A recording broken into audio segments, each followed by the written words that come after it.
I'll never forget this. One of the coolest things that I got to do when I was in business school was meet Warren Buffett.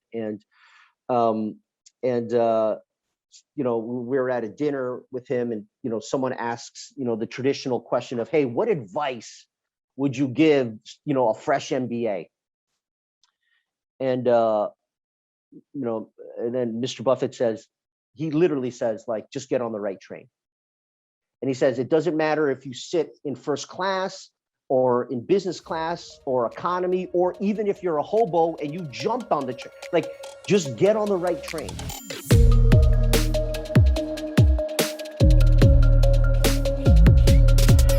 All right. Hey, everyone. Welcome to the Craft Podcast. Today, our special guest is Carlos Alimurung, who is the CEO of ONE Esports. Welcome, Carlos. Hey, John. Thank you very much. Thank you for having me. We have a lot to talk about. I want to talk about your craft. I want to talk about ONE Esports. I want to talk about gaming, esports, everything in Southeast Asia. Let's start off with your craft, since that's what this podcast is focused on. I know you're the CEO, but what was the craft that got you to this position? Yeah. So first of all, when you asked me to be on this thing, and so like, hey, you have to pick a craft. I recalled an interview that like Mark Cuban gave once, and the question that Mark Cuban got was something to the effect of, hey, if you woke up the next day and you had like $0 in your bank account, like, what would you do? And Mark says, well, first of all, I know what it's like to have $0 in my bank account. That was like one part of his story. But then he said, I would do exactly what I did when I didn't have money, which is I would sell. I would be a salesperson. And when I had no money, I literally went door to door. And I forgot what he said, like selling DVDs or something. He was going door to door selling something, right? And that is when you asked me this question, like, what's the craft? It was very similar to like that question, which was, if there was like one thing that I had to rely on to get my feet back, back and get my game back on, like for me, it would certainly be business development. Like that has been a kind of the tip of the spear on a lot of the things that I've done in my career. And, so yeah, that for me is my craft is BD is I think one of the few things that I think I'm pretty good at. That's great. Actually, that's something, I've been in between crafts. I was debating if that's going to be the craft I, spend the next decade of my life on. But, BD is interesting because even BD is a broad topic for people. So here's totally. Here's a couple of angles or versions of I've heard, and you let me know which you specialize in, if any. So one type of BD kind of just involves sales. You are getting either the external partner to pay something, or there's like a joint deal, like revenue share. The other part, which I kind of hear a lot about, is like, like strategic partnerships. Financial, there could be a financial component, but it seems like even the non-financial part could be just as important. And I think, I think those are the top two. I don't know if there's anything else, but what do you think? Well, first of all, I think there are I think people have other definitions of BD, and then I'll tell you kind of how I view it.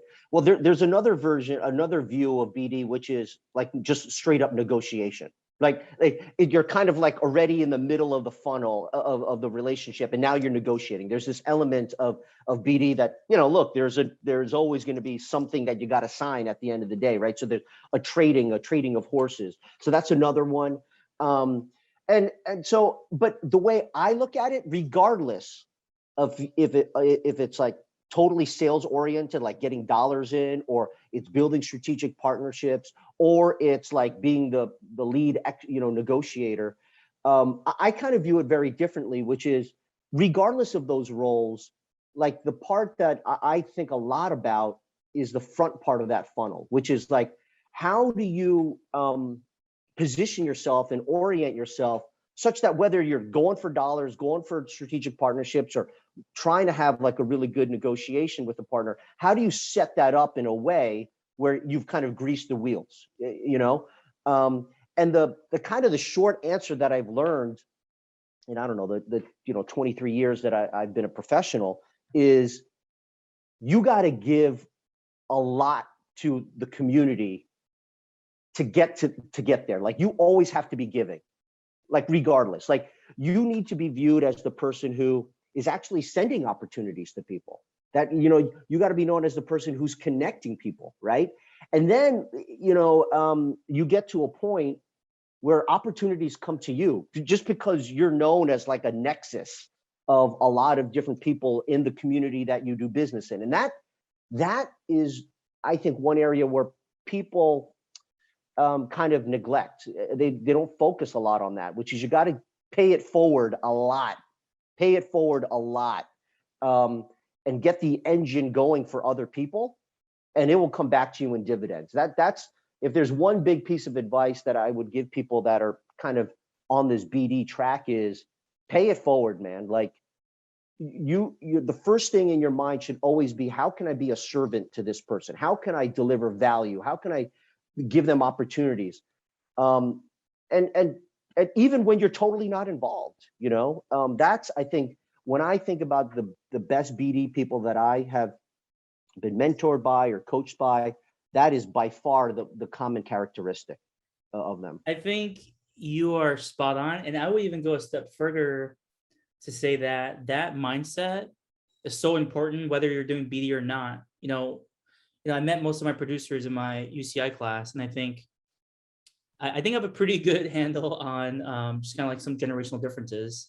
And I feel like the people who are like, new college grads today, I'm overgeneralizing, they don't have the same mentality that I see in, let's say, like my generation, which may be different than yours, or like we're probably similar age. But I literally try to go like, okay, what can I do for that person? And on top of that, I don't just like ask them, right? I think I do the research, I do my homework before I even get there. Because what I hear a lot from younger folks trying to get into any industry, or trying to do like LinkedIn networking or recruiting, they're always like, oh, hey, I want to connect with this. Like, for example, I mean, look, like, especially for someone like you, like CEO of ONE Esports, boom, let's go for that guy first. But I always tell them, look, two things. Number one, what value are you going to provide to someone like a Carlos, right? Like, if you're just really entry level, aim for someone like 1 or 2 levels above you first. It's like me trying to like ping Jeff Bezos for an update, or like a mentorship. It's just, you're just not there yet, right? And number two, try to find a person who's like a couple levels, like, or a couple years ahead of you, and then really like identify what they're doing. Like, for example, people who, I mean, we live in a world of content, as you know, especially in your job, like, content is king across the board. I mean, in so many ways. So like, everyone's got podcasts and YouTube videos and whatnot. So like, if you want to learn about just go research. There's articles, there's lots of stuff. That's actually how I even just remembered about you recently, because you've been on, like, I don't even know, you're all over LinkedIn. I think just even this week, like twice. I forgot about what, probably some podcast article or YouTube video. So yeah, no, I just want to just kind of reiterate that I totally agree with you about giving value first. Yeah, and just to kind of turn the tables a little bit, the other thing that I would encourage real experienced people is to give like young people the chance and the opportunity, because there's as you kind of advance in your career, you generally meet two types of people. One person who like literally thinks they have the Midas touch and everything they touch is gold, and that's why they're where they are. And then there's another person who's like totally realizes that in the grand scheme of like the universe, they've been just massively lucky. You know what I mean? And those are basically the two types of people that you meet on this path when you meet really successful people. They're basically one of those two people. I'm more of these like, oh my goodness, I can't believe how lucky I've just been in my whole entire life, And so, dude, sometimes I'll get those random like 21, 22-year-old kid who's just like finishing school and just like randomly like messages me, and I'll respond. I'll be like, all right, dude, you got 20 minutes, let's talk, And there's a serendipity to that, because when I think about my own career, early in my career, man, I got a lot of those like random kind of freebies and people just being nice to me, when, dude, when I totally did not deserve it, and so, my advice to the more experienced people is like, give a random kid a chance, because you could totally change his or her life, I love that. And I got a story and I'm going to put you on the spot. Yeah. So I feel the same way. When I got out of the military, of course, we got good leadership training and leadership experience, but we didn't have any like civilian craft.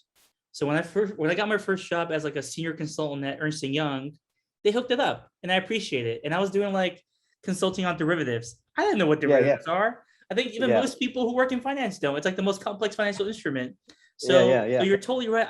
I actually, yeah, I feel so lucky. Like I've had like great managers and just giving me like random jobs. And I think as like the recipient, what I've been doing is like prepare myself for luck, right? Like that's one thing. Another thing I want to just reiterate, because I missed it in the last answer you gave, was about, you were saying basically the relationship part of BD. And after just being in an industry or sector for a while, you're like making these connections. And I gotta tell you a crazy story. So I'm interested in education as well. Like that's, after working at Amazon Kids, I was like, you know what, I'm gonna add education as an adjacent industry in my portfolio of skills.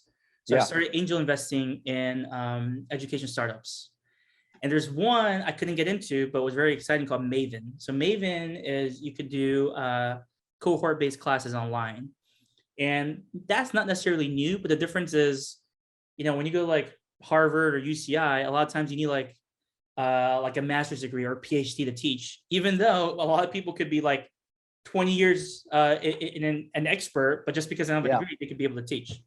Yeah. Randomly, I found this course I was very interested in. It was actually about relationships and whatnot, but the course fee is a donation to like a water charity. So this is a really kind of like random. I'm like, you know what? I'm gonna just do a random thing. I signed up. I met all these other like VCs actually who were interested, because the main instructor was I think like a former like partner, or like he's like a big shot at First Round Capital, and they just invested in, they Roblox went IPO and they did really well. Yeah.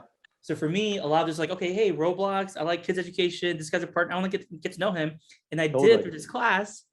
And then it got even crazier. So one of his person that helps him with the class, he's an associate at another VC firm, and we just connected. I joined his podcast, and then he just pinged me Monday. He's like, hey, can you intro me to the SVP of gaming for the NBA?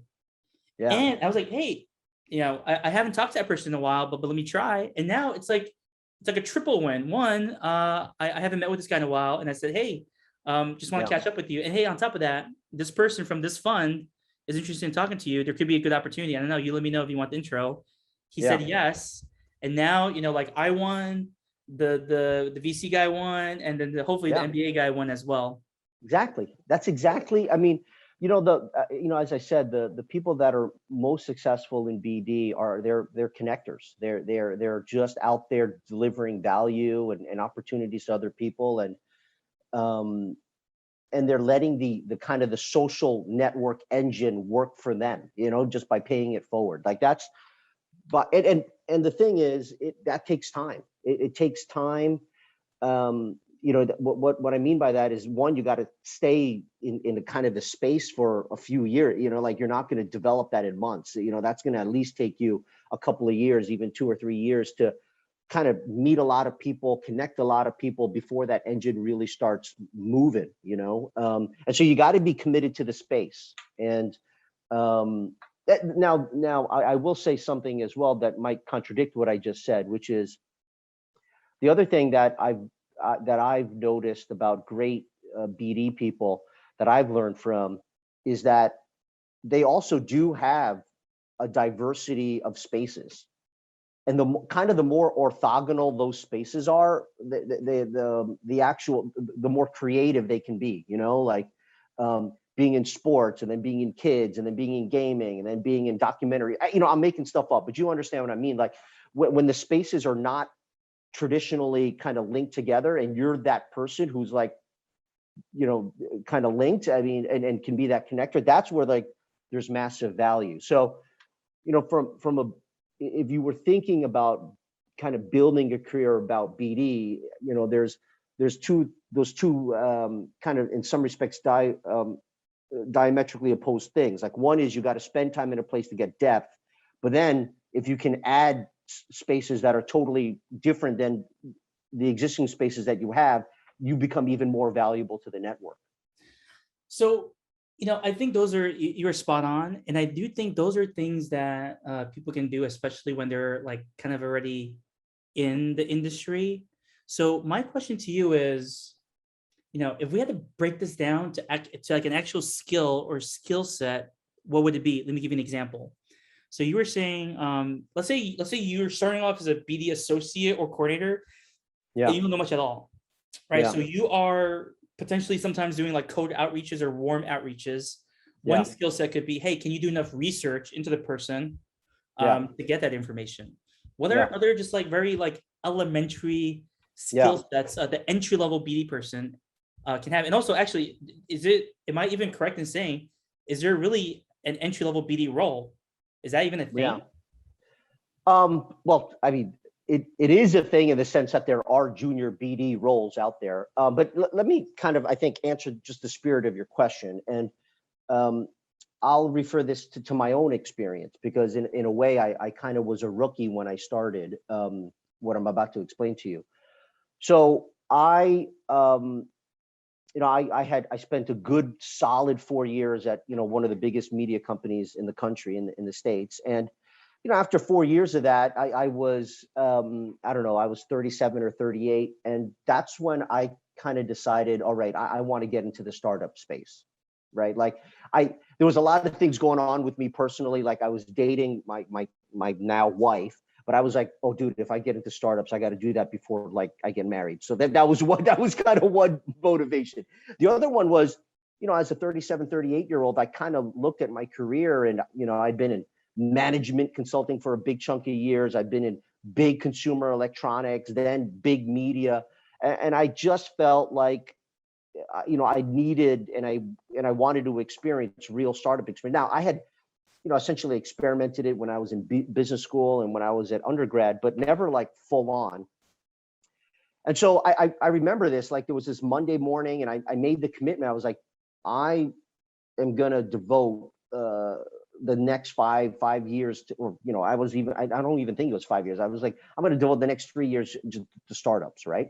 Then the question is like, okay, how do you even start that? Right. And one of the things that I think really benefited me, and this is advice that I give to not only young people who are starting out their careers, but also experienced executives who are like looking to kind of do new things and reinvent themselves, is you got to be focused. And so I was 37 and I basically committed myself to learning and networking in 3 spaces. At the time I was living in New York. So it was fintech, it was gaming, and it was autonomous vehicles. And I went deep. So the first step that I always say to people is, hey, you really gotta get it down to 3, at least at most 3.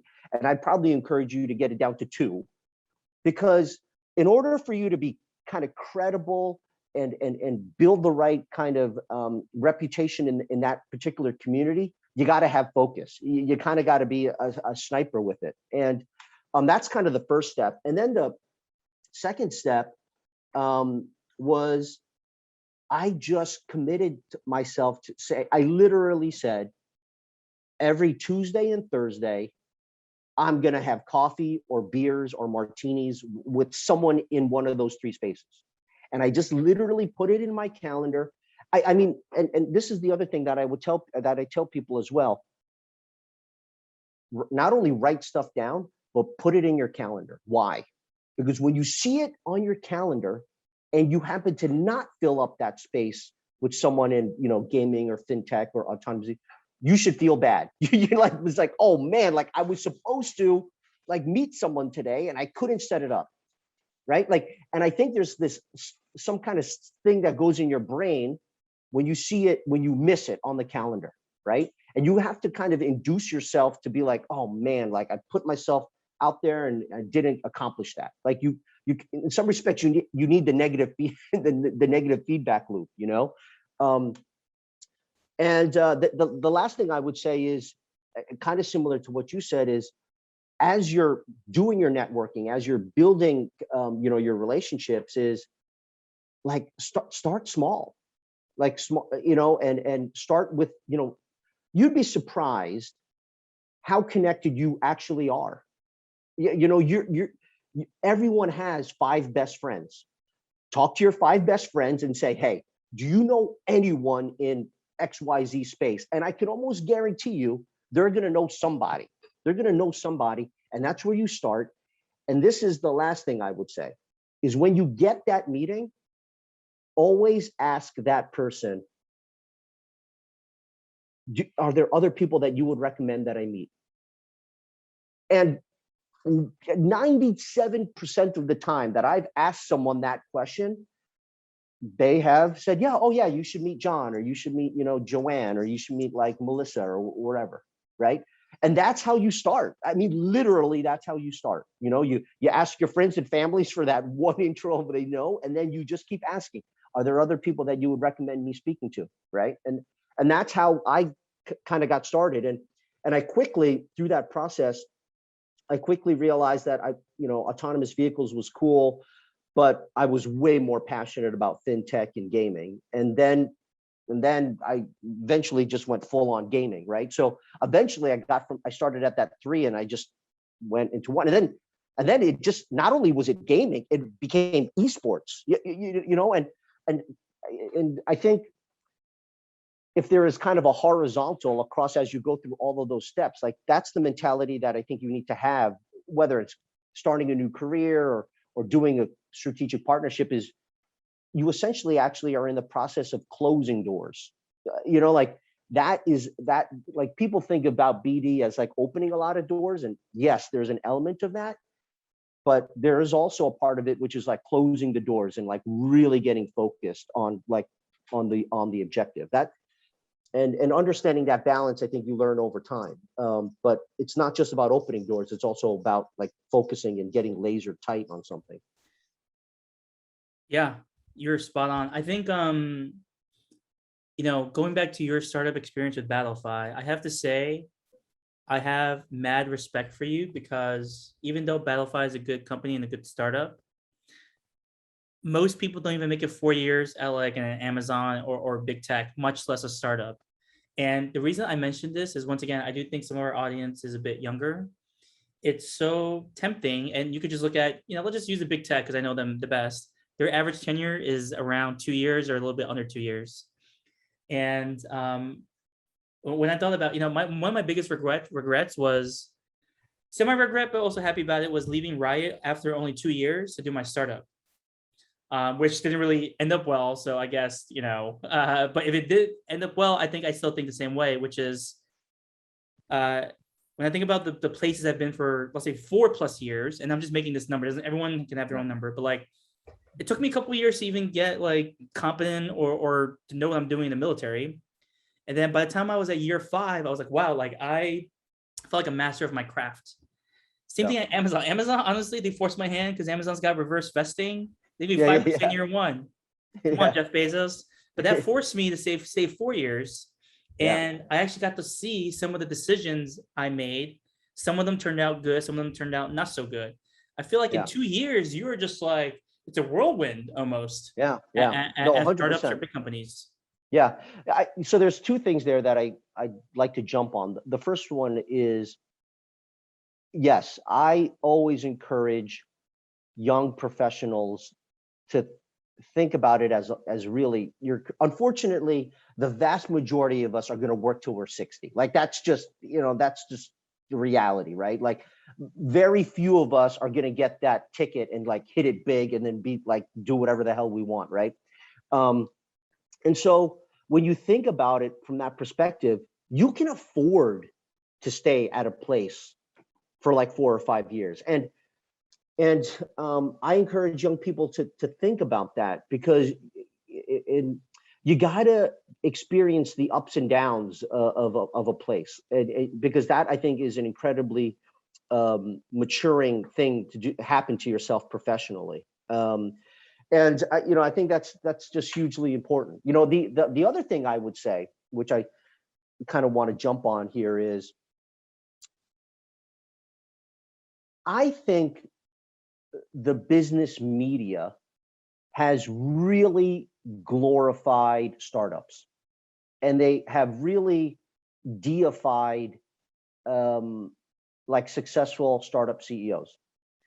And I think there's a part of that that's really healthy. Like, I mean, Jeff Bezos, Zuckerberg, Elon Musk, like Bill Gates. These guys are like, what they have done is kind of crazy. When you literally, I think, and obviously these guys are controversial in their own way, but like when you think about, I personally believe, this is my own opinion, that they have, when you add up the credits and debits, like they have added massive social value.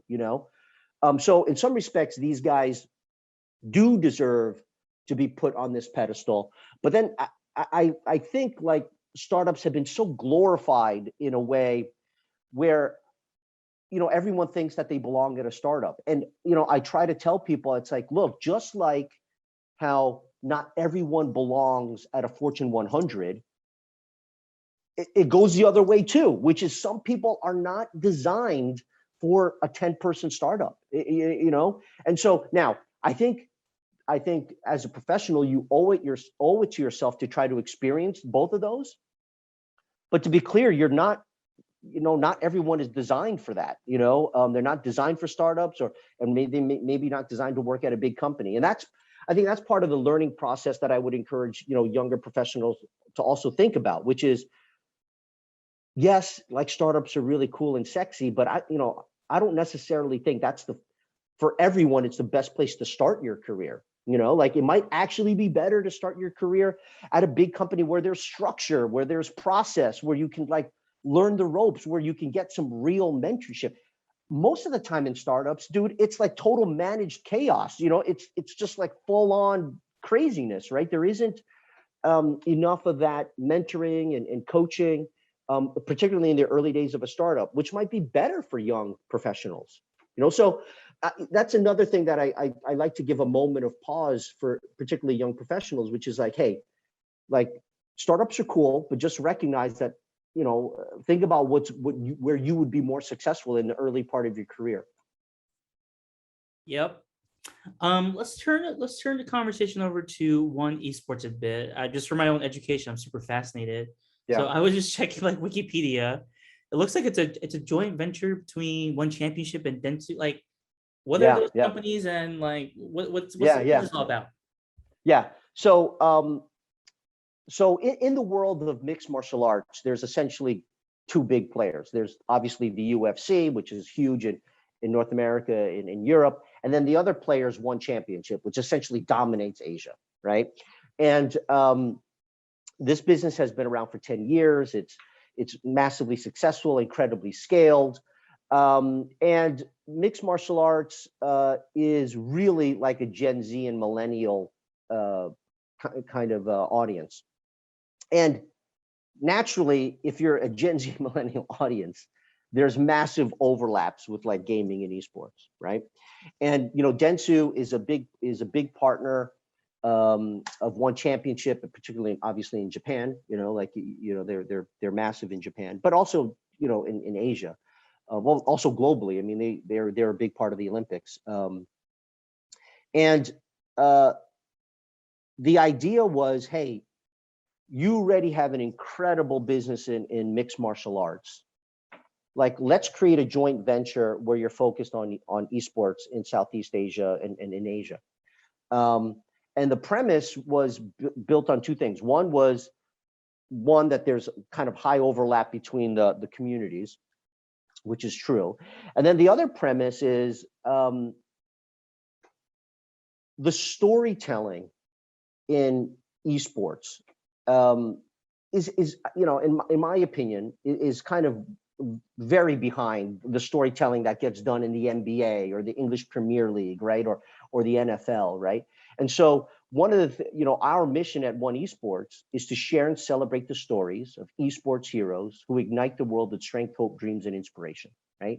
And what we're trying to do is take these esports athletes and elevate them to the same pedestal as a Serena Williams, a LeBron, a Messi and Ronaldo, and do that through really compelling storytelling, and do it in a way that is massively comprehensive and seamless. So what I mean by that is ONE Esports hosts and executes large-scale, world-class esports events. We did the Dota 2 Major earlier this year. That generated something like 274 million views around the world. I mean, massive. We own and operate oneesports.gg, which is already easily within the top 5 of global esports news sites, primarily because we're localized in Indonesia Bahasa, Tagalog, Thai, Vietnamese, English. I mean, the content is localized and focused on our markets. Our social media is massively scaled. We're generating something close to like 300 million monthly impressions. We have a studio that does long form, short form, and streaming content. And we also have our own in-house data and analytics team. So having that complete content flywheel, that content stack, enables us for our fans to give them like kind of the complete story around the athlete, from the event to the news to the long form documentaries and all of this stuff. And then for the brands that we work with, we've greatly simplified their entry into esports, right? Because for those of us who are in esports, the one big challenge that brands have is, well, there's 2 big challenges that brands have. The first one is many brands, when they enter esports, tend to do it in a very isolated or ad hoc way, meaning like, oh, I'm going to sponsor one event, or I'm going to sponsor one team, or I'm going to do one documentary. And then over the 12-month calendar, it literally looks like just a spike in March, and that's it, right? And one of our biggest arguments is that this community, outside of seeing authenticity, wants to see commitment. And so you need to participate. We always encourage brands to participate across the entire fan experience. Now, the second problem, though, is in order to do that, like now the brand needs to go talk to like 7 different companies, right? They got to talk to a tournament organizer. They got to talk to a production studio. They got to talk to a team. They got to talk to an MCN, whatever it is. So when they work with us, because we essentially have the entire ecosystem, the entire stack, we've made it a lot easier for the brands. And that's why we've been so privileged to kind of work with some of the world's biggest brands. I mean, Samsung, HP, Intel, Netflix, Tinder, DBS, Red Bull, Lazada, Shopee. I mean, these are huge. Toyota. These are massive brands. And for a 2-year-old esports startup to have a portfolio of partners like that, I think, as you know, is super rare. As you've been talking, I've been doing some research on the side, and the narrative I can think of is, as you said, in the last 2 years, you accomplished what, with no fault or no offense to this other property I'm talking to, what E-League could not do in North America. And E-League is just one of the most premier examples, but there's lots of other smaller versions of E-Leagues or ONE Esports adjacent like companies, and they've never made it work with like a North American audience. And I think that just goes to kind of product market fit. I mean, there's like a littered number, like so many dead startups focus on like just like editorial in North America. ESPN shut down their stuff or downsized heavily. And now that I hear your story, I'm like, oh my God, you basically made like a version of E-League work, but as a startup. That's kind of crazy. Yeah, I mean, well, the thing is the key is ensuring that all the different parts of the content flywheel like are coordinated. And that's where I think, frankly, big media companies that have tried to get into esports have failed, right? Because most of these big media companies, it's like the Game of Thrones. I mean, it's like literally a game of a lot of politics there. And so that's a case where being agile, being kind of incredibly focused on delivering an incredible fan experience is where I think have an advantage, and where we've been successful at doing that. So yeah, I mean, it certainly has not been easy, and but it's been an incredible journey. And by the way, the other, I'll never forget this. One of the coolest things that I got to do when I was in business school was meet Warren Buffett, and um, we were at a dinner with him, and someone asks the traditional question of, hey, what advice would you give a fresh MBA? And and then Mr. Buffett says, he literally says, like, just get on the right train. And he says, it doesn't matter if you sit in first class or in business class or economy, or even if you're a hobo and you jumped on the train, like, just get on the right train. Because and then this is something that what he also said, and this is like maybe like an 85% direct quote. He said, like, the better the train, the more mistakes you can make.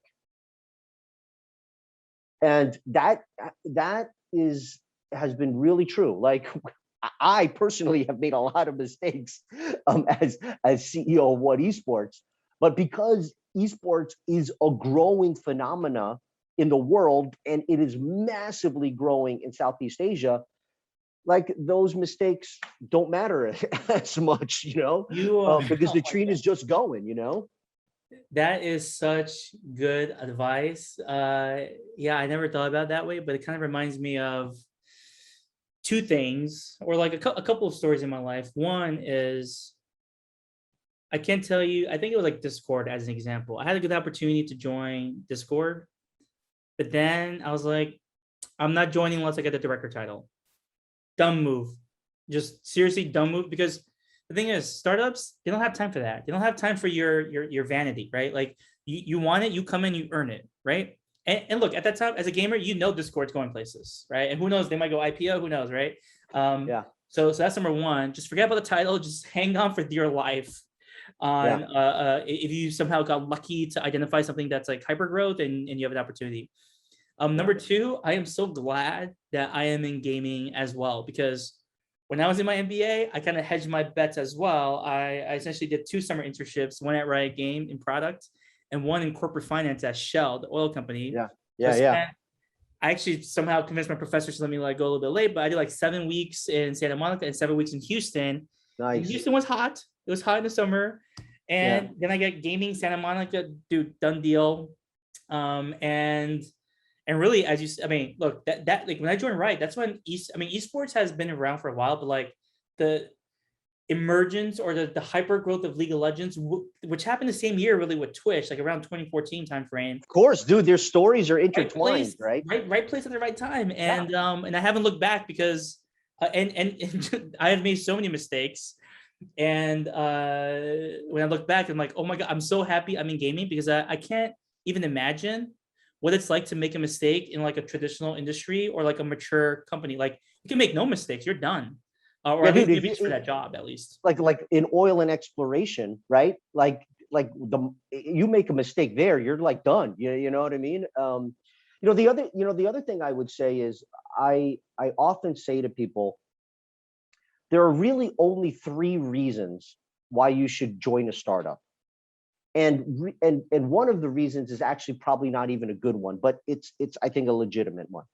And the 3 reasons why you should ever join a startup are, and in no particular order, is like, you're just deeply passionate about the mission, whether that's putting people on Mars, whether that's making esports as big as like English Premier League or the NFL, or that's making wind power like the thing. Like, the first reason is you're just deeply passionate about the mission and what they're trying to do. The other reason why you join a startup is you want to learn as much as you possibly can in the shortest amount of time. And then the third reason why you join is, if it hits, you're done. Like, and And that's the one reason where I think it might not be so legitimate, because like you can't be totally oriented around economics, because if you are, then I just generally feel you'll never get anywhere. But in order to be successful at a startup, you got to have two of those three, at least two of those three, you know? And the people who I find are the most successful in startups are people that have really the first two. Like they don't care about the money at all. They don't even care about the equity. They don't care about the title. What they care about is the mission, and just they are on a personal journey of growth, you know? And so yeah, it reminded me that you're thinking about the title, which is like, you know, when I interview people, I'm like, dude, if you're interested in a title, like go work at a big place where titles matter, you know, but at startups, they don't, you know? Man, that's such a, I don't know if this is like a tangential idea, but everything you just said made me think about two people. One person, he was a senior producer at Riot, and I think he had like a fancier title at some other company, but he just didn't care. He really believed in the game. And I have to say, some of the most successful people, but once again, you know, there's more. I remember the good examples. You don't know about the people who lost, right? So it's selection bias. But this person was like, screw it. I'm going to take as much compensation equity as possible. And then at every equity round, when even it was insane, like 20, 30x, his I guess his I forget the term, his equity pricing, he actually ended up buying more with his own cash salary. Yeah. And then when Tencent came knocking, I mean, that number, that strike price was like, it must be more than 1,000x. And then he retired. Yes. So great, good for him. Another example is a person, one of my former friends. He was debating what company to go to, and then he joined Snapchat. And look, Snapchat was a hot startup in LA. But it was very hot. But you know, people were like, Facebook will clone you, will kill you. Like, you know, things are not looking good. Startup pains. But he stuck around. And I remember, because I remember I used to do some day trading, and you know, Snapchat stock was like $3, I think, like at some point in time, like probably like really close to their IPO. And he didn't panic, or he didn't care, which is also, you know, I think a lot of these meme stock traders are kind of hurting themselves a bit. And he just held it for years. And look, Snap all-time high recently, if not like today. And then throughout this time, this guy's crazy. He basically sold at like somehow at the peaks, and then to buy like crypto at the valley. I mean, this is just you know, it's one of these crazy stories about, like, I guess it reinforces your point about just like conviction. I mean, this is a little bit different, but like, hey, if you really believe in something, you got to just kind of go for it, and go for it in a big way. You can't like waffle on it about like titles and compensation. I think, it's fair. Like, you do what you need for your family. But yeah, good point. Is there anything else, any other advice you want to offer before we wrap things up? I think the last thing I would say, and whether you are kind of a young professional or an experienced one, is if you're deciding between, you know, two paths, you know, whether it be a new job or a new career, and it's a 50-50 call, always look at, I think the first place where you look to make the decision to make it 51-49 is, where are you going to learn more? And no matter how old you are, whether you're 21 or, dude, like as a 37-year-old, you know, deciding to join Battlefight, dude, that was kind of late. That's kind of an old dude trying to get into startups, right? But like the focus on just learning and personal growth, that I would encourage people to use that as their North Star. When the decision is a 50-50, you know what I mean? And because I think on the margin, that is the difference. It's like, where are you going to learn more? That is going to pay dividends, not only in the near end, but also over the long haul too. Awesome. Well, Carlos, thank you for all the advice, all the the fun stories. I feel like just for my own personal job, I need to be monitoring ONE Esports a lot more. So I look forward to all the stuff you and your team is going to do. Great thing. Thanks a lot, John. Thanks for having me over.